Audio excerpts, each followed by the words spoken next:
Hello guys, আসসালামু আলাইকুম। আজকে সকাল সকাল বেরিয়ে পড়ছি চন্দ্রপুর যাওয়ার উদ্দেশ্যে।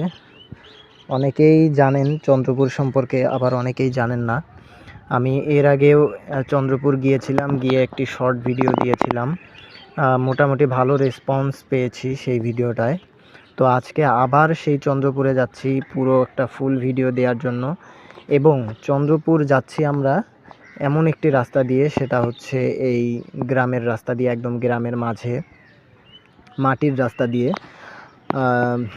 যদিও চন্দ্রপুর যাওয়ার পাকা রাস্তা আছে, ভালো রাস্তা আছে, তবুও আমরা গ্রামের মাঝখানের এই রাস্তা দিয়ে যাচ্ছি। কারণ আমরা যারা শহরে বসবাস করি, যারা শহরে থাকি, তাদের ভাগ্যে খুব কম হয় এই রকম গ্রামীণ পরিবেশ দেখার।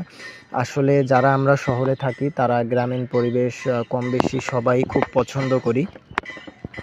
তো আমারও খুব ভালো লাগে গ্রামীণ পরিবেশ, গ্রামের এই সব গাছপালা, ক্ষেত খামার আসলেই অনেক মনোমুগ্ধকর।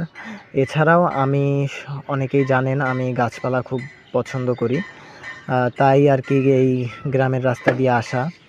তো যদিও গ্রামের রাস্তা দিয়ে আসছিলাম, পরিবেশটা ভালো, তারপরেও এইসব রাস্তা দিয়ে আমার বাইক ড্রাইভিং করা খুবই কষ্টকর হয়ে যাচ্ছিল। কারণ রাস্তাটি খুব এবড়ো থেবড়ো ছিল, খুব উঁচু নিচু, এবং হয়তো দুই একে বৃষ্টিও হয়েছিল, যার কারণে প্রচুর পরিমাণে কাদা জমে গেছে, যার কারণে আমার বাইকটি সবসময় স্লিপ করতেছিল আর সেফলি ড্রাইভ করতে আর কি খুবই কষ্ট হচ্ছিল। তারপরেও ধীরে ধীরে এগোতেই যাচ্ছি, যেহেতু আমরা চন্দ্রপুর যাব এবং গ্রামের রাস্তায় ঢুকে পড়েছি। এখন ব্যাক হলে আমাদের অনেকটা ঘুরে যেতে হবে। তো গ্রামীণ পরিবেশে সবথেকে মনোমুগ্ধকর যেই বিষয়গুলো আমার লাগে সেটা হচ্ছে এই বড় বড় ধান ক্ষেত, বড় বড় গাছপালা, বিশাল বিশাল বাগান, এবং অনেক বড় বড় পুকুরও দেখেছি এখানে, অনেক সুন্দর সুন্দর পুকুর। যেমন এই যে সামনেই দেখছেন, দুই পাশে পুকুর, মাঝখানে মোড়, এবং অনেক বড় একটা সুন্দর গাছ, এটা বট গাছ।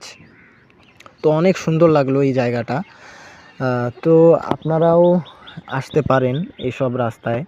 আমি এর আগে গ্রামের রাস্তা দিয়ে অনেক গিয়েছি, আমি প্রায় সময় পেলেই গ্রামের সাইডে ঘুরতে যাই, কারণ আমার সেই সব জায়গাগুলো অনেক ভালো লাগে। তবে এই রকম সুন্দর পরিবেশ আমি এর আগে হয়তো কখনো দেখিনি।